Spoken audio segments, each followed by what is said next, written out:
नमस्कार दोस्तों, आज बात करने वाला हूं बहुत ही कमाल के सर्कुलर के बारे में। दोस्तों, क्या यहाँ पे रिपेयर सर्विसेज दी जाए या फिर पार्ट का रिप्लेसमेंट किया जाए जो वारंटी पीरियड के अंदर है, तो क्या उस केस में जीएसटी पे करना पड़ेगा?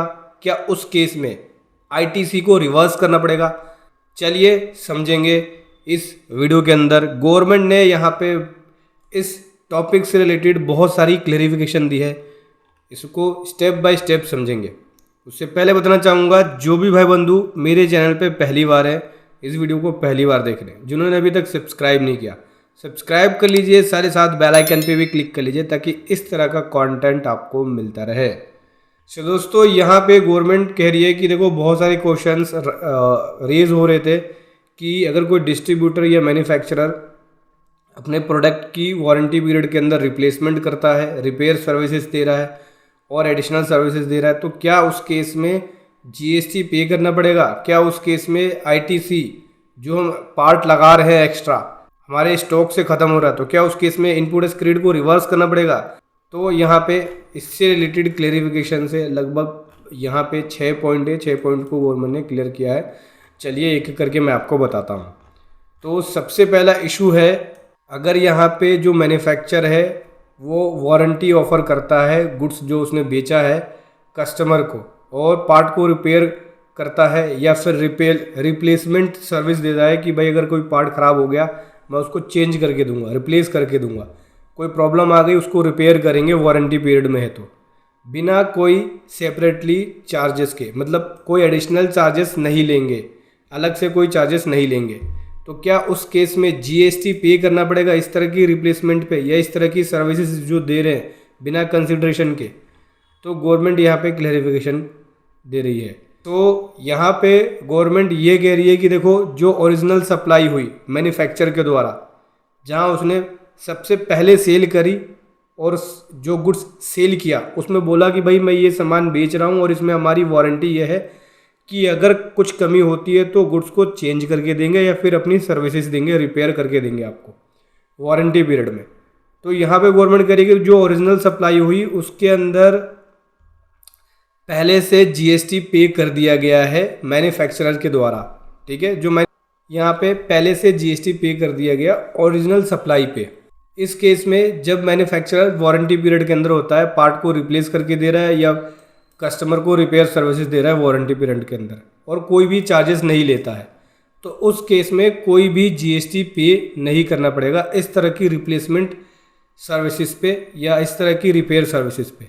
लेकिन अगर कोई एडिशनल चार्जेस लिया जाता है मैन्युफैक्चरर के द्वारा कस्टमर से प्रोडक्ट को रिप्लेस करने के लिए या रिपेयर करने के लिए, तो उस केस में जीएसटी पे करना पड़ेगा।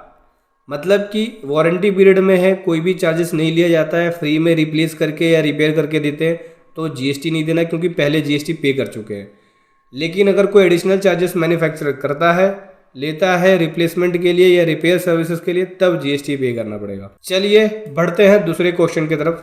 क्या मैन्युफैक्चरर को आईटीसी को रिवर्स करने की जरूरत पड़ेगी अगर वो रिप्लेसमेंट दे रहा है पार्ट की, जो पार्ट है उसको रिप्लेस करके दे रहा है या रिपेयर सर्विस दे रहा है और कोई एडिशनल चार्ज भी नहीं ले रहा, तो क्या उस केस में आईटीसी रिवर्स करने की ज़रूरत है? क्योंकि मेरे स्टॉक से एक आइटम और जा रहा है, ओरिजिनल आइटम बेचा, उसमें कुछ कमी निकल गई, उसको हम चेंज करके दूसरा दे रहे हैं, तो मेरे स्टॉक से एक के बदले 2 आइटम चला गया, तो जो मैंने परचेज किया था उस पर इनपुट लिया था, क्या मैं उस रिवर्स करूँगा? यहाँ पे गवर्नमेंट इसके बारे में क्लेरिफिकेशन दे रही है। गवर्नमेंट कह रही है, चलिए समझते हैं।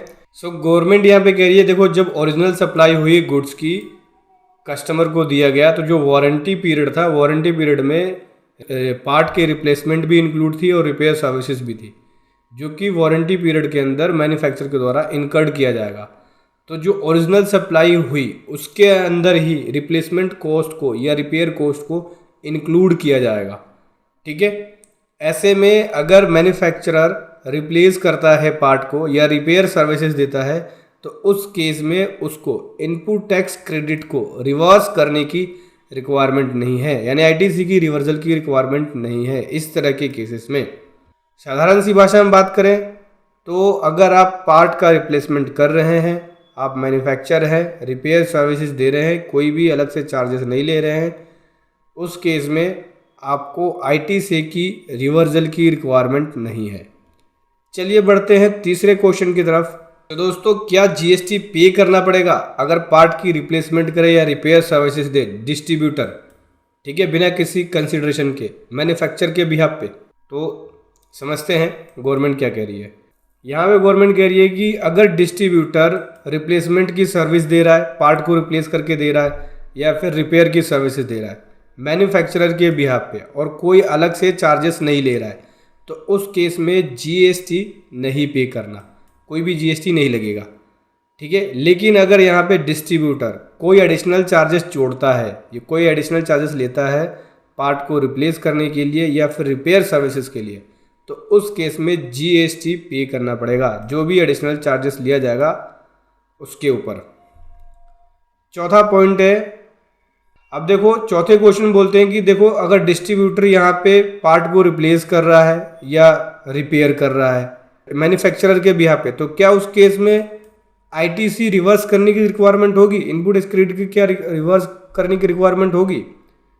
तो चलिए समझते हैं। यहाँ पे 3 तरह के सिचुएशंस बताई है गवर्नमेंट ने। पहले सिचुएशन बोलते हैं कि सो दोस्तों देखो क्या है, अगर यहाँ पे डिस्ट्रीब्यूटर पार्ट को रिप्लेस कर रहा है और वारंटी पीरियड के अंदर एक कस्टमर को पार्ट को रिप्लेस करके दे रहा है अपने स्टॉक का यूज़ करके या किसी थर्ड पार्टी से माल खरीद के देता है, तो उस केस में जो चार्जेस होंगे कंसिडरेशन, जो पार्ट का कंसिडरेशन चार्जेस होगा वो मैन्युफैक्चरर से चार्ज कर सकता है, मैन्युफैक्चरर को वो टैक्स इनवॉइस इशू कर सकता है। इस तरह के केसेस में डिस्ट्रीब्यूटर को GST पे करने की रिक्वायरमेंट पड़ेगी और मैन्युफैक्चरर उसका ITC ले सकता है। इस तरह के केसेस में डिस्ट्रीब्यूटर को अपने ITC की रिवर्सल की रिक्वायरमेंट नहीं होगी। दूसरी सिचुएशन तो ये होगी, देखो पहले सिचुएशन में तो ये बताया कि भाई डिस्ट्रीब्यूटर चेंज कर रहा है पार्ट को, कस्टमर को पार्ट को चेंज करके दे रहा है, रिप्लेस करके अपने स्टॉक का यूज़ करके दे रहा है या फिर बाहर से माल खरीद के दे रहा है। बाद में वो मैन्युफैक्चरर को बिल काट देता है जितना भी पार्ट बाहर से खरीदा है उसका, मैन्युफैक्चरर उसका GST पे कर देता है, डिस्ट्रीब्यूटर को GST पे करने की रिक्वायरमेंट पड़ती है, डिस्ट्रीब्यूटर को यहाँ पे ITC की रिवर्सल की रिक्वायरमेंट नहीं पड़ती है। दूसरे सिचुएशन में डिस्ट्रीब्यूटर क्या करेगा, कस्टमर को रिक्विजिशंस रेज करके देगा कि भाई ये पार्ट अंडर वारंटी पीरियड में है, कस्टमर को देना है, तो डिस्ट्रीब्यूटर को रिक्विजिशंस जो है वो रेज करके देगा। फिर डिस्ट्रीब्यूटर किसको देगा? मैन्युफैक्चरर को देगा रिक्विजिशन रेज करके। तो मैन्युफैक्चरर वो जो पार्ट है, रिक्विजिशन का मतलब हो गया कि डिस्ट्रीब्यूटर मैन्युफैक्चरर से रिक्वेस्ट करता है कि कस्टमर वारंटी पीरियड के अंदर माल ले गया था, इसके प्रोडक्ट में डिफेक्ट है, इसको रिप्लेस करना है। फिर मैन्युफैक्चरर डिस्ट्रीब्यूटर को वो पार्ट प्रोवाइड कराएगा और फिर वो डिस्ट्रीब्यूटर कस्टमर को दे देगा।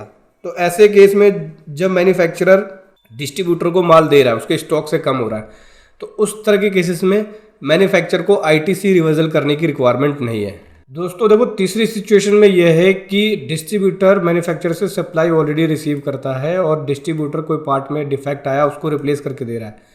ऐसे केस में मैन्युफैक्चरर अगर क्रेडिट नोट इशू करता है तो उस केस में उसके अकॉर्डिंग डिस्ट्रीब्यूटर को अपने ITC को रिवर्स करने की रिक्वायरमेंट होगी। 5वां क्वेश्चन। दोस्तों देखो क्वेश्चन अगला 5वां यह है कि डिस्ट्रीब्यूटर रिपेयर सर्विसेज दे रहा है, ठीक है, एडिशनल जो रिप्लेसमेंट है उसके अंदर अलग से वो रिपेयर सर्विसेज दे रहा है बिना किसी कंसिडरेशंस के, और जो पार्ट है मैन्युफैक्चरर के बिहाफ पे, लेकिन चार्ज कर रहा है मैन्युफैक्चरर रिपेयर सर्विसेज, जो रिपेयर सर्विस दे रहा है मैन्युफैक्चरर।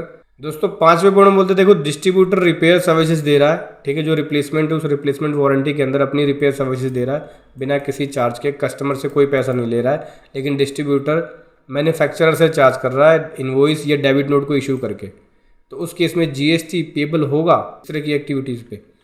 तो यहाँ पे गवर्नमेंट कह रही देखो इस तरह की सिचुएशन में क्या है, डिस्ट्रीब्यूटर अपनी सर्विसेज दे रहा है किसको? मैन्युफैक्चरर को, क्योंकि यहाँ पे सर्विस का रिसिपेंट मैन्युफैक्चरर हो गया, क्योंकि कस्टमर को जो उसने सर्विस दी उसमें कोई चार्जेस नहीं लिया, लेकिन वो इसके बिहाफ पे, कस्टमर के बिहाफ पे मैन्युफैक्चरर से चार्ज ले रहा है।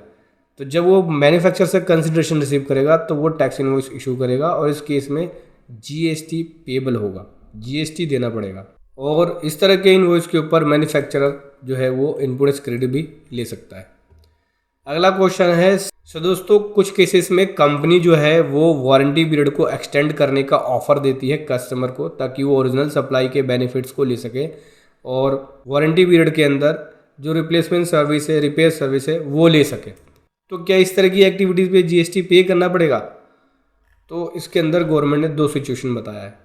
उसको क्लियर किया है। तो पहले पॉइंट में यहाँ पे गवर्नमेंट कह रही है कि कस्टमर अगर एक्सटेंड वारंटी पीरियड के अंदर आता है तो मैन्युफैक्चरर की जो ओरिजिनल सप्लाई है उसकी वारंटी पीरियड एक्सटेंड हो जाती है और ये ओरिजिनल सप्लाई से लिंक हो जाता है। ऐसे में अगर मैन्युफैक्चरर अलग से चार्ज करता है वारंटी पीरियड को एक्सटेंड करने के लिए तो उस केस में कंपोजिट सप्लाई मानी जाएगी और उस केस में जीएसटी पे करना पड़ेगा।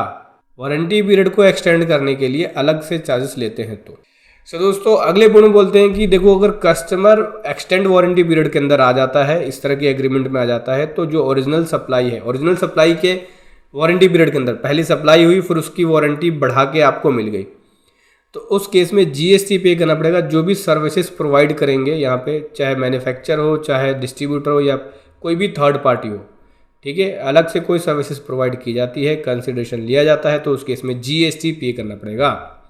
तो समझ गए दोस्तों, यहाँ पे इस तरह से अगर रिप्लेसमेंट की सर्विस दी जाती है, पार्ट की रिपेयर की सर्विस दी जाती है, कोई एडिशनल चार्जेस दिया जाता है तो इस प्रकार से जीएसटी लगेगा, इनपुट टैक्स क्रेडिट लिया जाएगा और इस प्रकार से आपको इनपुट टैक्स क्रेडिट को रिवर्स